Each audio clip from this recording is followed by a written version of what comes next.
Alright, hey guys, I'm not using OBS today because it's giving me problems and I'm a bit confused on them. Um, Today I felt like talking to you for a little bit about the worlds and their significance in Wizard 101. Now, yeah, I'm playing the game only because it's will be more of an example. Now, this is a guide mainly for new players. That's where I'm hoping to specialize is stuff for new players who want to learn how how to play and how to play and have interest in the game. Um,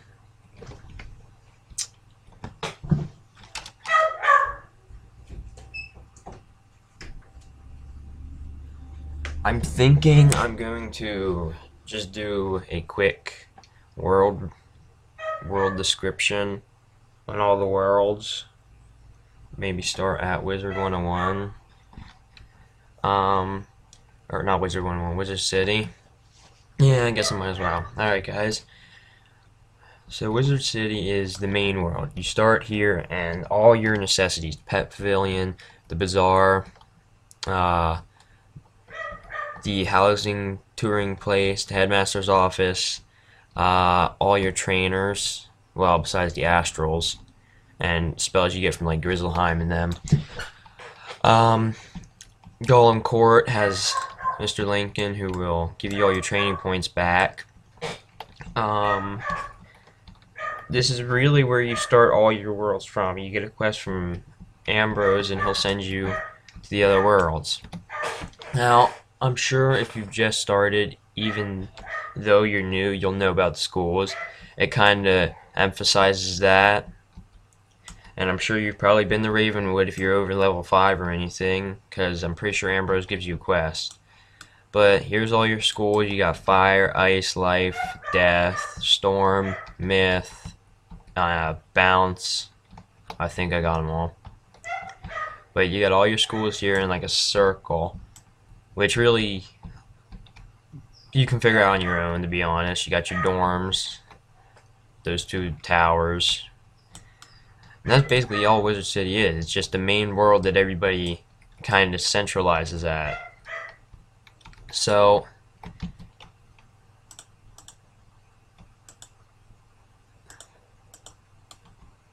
next world you go to is Croctopia. This world is one of my personal favorites. I love the theme. It's like an Egyptian world, and you go to this world after you beat Nightshade.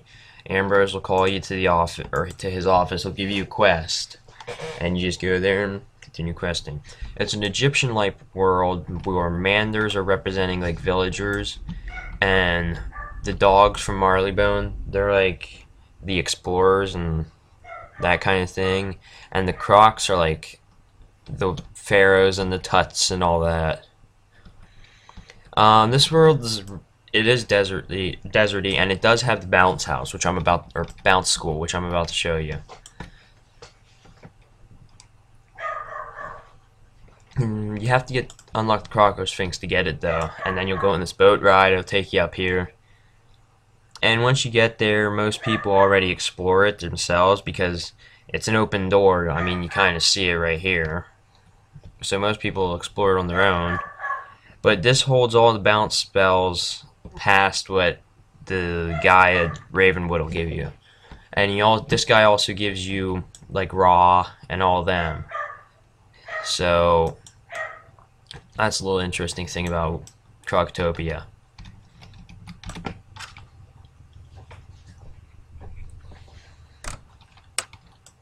It also has multiple vendors at the Oasis. Not very good ones, but they're like the ones of Wizard City. They sell good stuff for beginners. Other gear, better gear drops from the bosses here, as you'd expect. And all these worlds do have Zeke's quest, which I've already done, so I can't really show you. Now, once you get the quest, I think you go right into this pyramid, which I'm not sure what it's called, Altar of Kings. You go right in here. There's 3 areas I think in here. There's Royal Hall, Palace of Fire, and Chamber of Fire. Yeah. And then in Palace of Fire there is a dungeon called Throne Room of Fire. So this world is, I think it's designed mainly for like levels 10 to 20. I got here when I was like 13, level 13, and got out about level 20, so. And then after you do this, you go to the Crocus Sphinx, already explained that. Then you go to the Temple of Storms. Now each of these represents an element. The Altar of Kings at Pyramid is fire, Crocus Sphinx is ice, and Temple of Storms is storm. Which is a pain in the butt for any of the schools that have to do it because you have to use prisms all the time. And that can get really annoying. I know it did for me when I was at Temple of Storms, because you'd use prisms and they'd pop myth shields, and then your prism would like activate the shield. So you'd have to go back, save all your pips, and do it again. It got to the point where I just went and super powered, made an OP Tempest or something like that, and just used it. Now this is how you get into Temple of Storms. It's a really neat thing. You have to wait until those obelisks, wait until 2 of them stop lighting up, then you should be able to go in. Temple of Storms is the last area. It's a pretty quick area. There's 2 dungeons, but it's not really a difficult area. It's just, it's kind of like the epilogue. Yeah, this is Temple of Storms. And after you do Crocotopia, now you get to Marleybone. Marleybone, I love this world too. It's like a Victorian England in my opinion. But you'll go there, you get a quest from Sergeant Major Talbot in the Oasis. He'll send you to Marleybone, and once you get there, you just continue questing. Marleybone is home of the dog explorer things that are in Crocotopia. Now, once you get here, I think you go straight up to Digmore Station.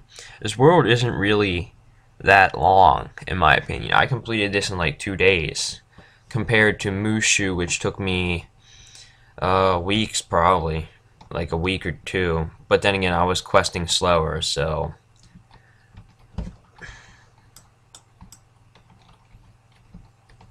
You can see all the Victorian-like things. The one neat thing about this world is, besides just the general theme, which I love,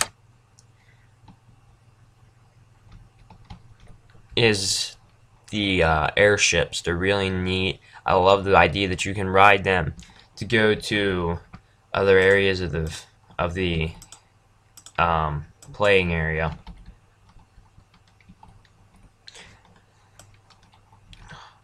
This kid's gonna beg me to help him. You got all these airships. I'm gonna go on a ride on one, just to show you. And people can't port on these. They can't teleport to you while you're on one, which is kind of annoying, because like if you want to have an airship party, you can't. But it'll take you on a short little ride to the area you want to go, which is kind of neat.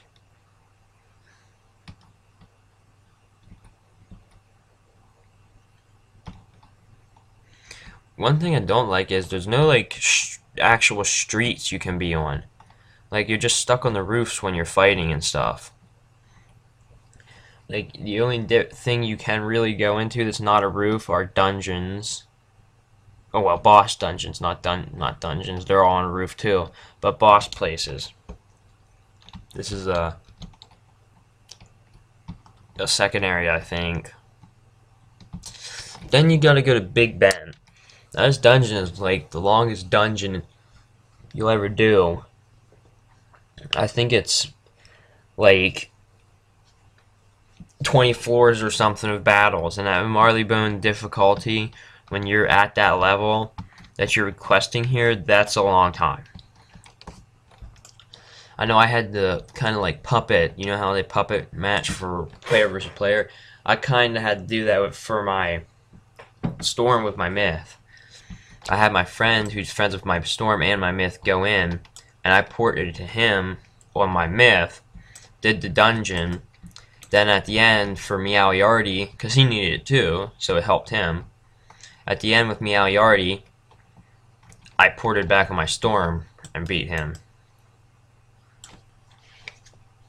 So after Marleybone, you go to Mooshu. And I don't know if I want to do Dragonspire because it kind of is like a spoiler. It will kind of spoil the story. I guess I'll just discuss it up to the point where it doesn't spoil the story. But after Marleybone, you go to Mooshu. Mooshu is like a Japanese, Chinese type world. I'm not sure exactly. I don't know the difference, but it's a really interesting world, and it is kind of difficult and long if you don't know, if you're new, I guess, like I've been saying.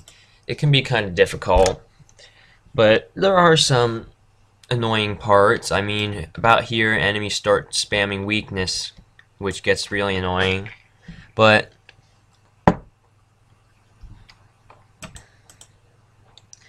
it is, like I said, an interesting world. You do get a lot of good stuff from here, like drops.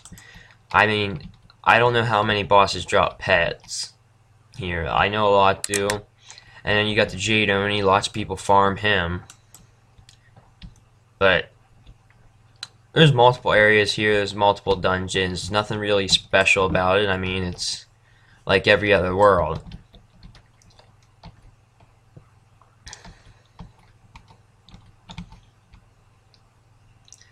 You can go up here and fight the Jade Oni.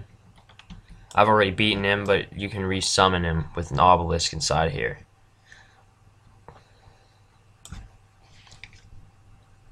One thing I would caution you about in Mooshu is lots of enemies here. They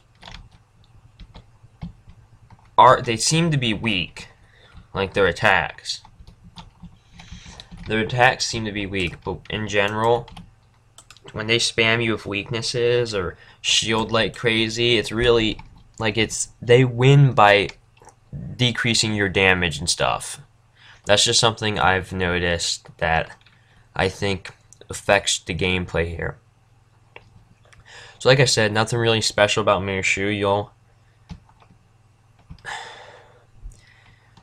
You'll find out what you really need to know when you get here. After Mooshu is Dragonspire. Like I said, I'm not gonna do all of Dragonspire. I'm just gonna explain it a bit and not try and spoil it for you. Because if you're new, you haven't played it before, so it kind of will ruin it for you, in my opinion. Well, there's also Grizzleheim, which you probably won't know much about. I can do that in the next video. Dragonspire was the originally last world. When the level cap was 50, this was the last world. Like, you couldn't go any further than Dragonspire. Then they brought Celestia into the picture.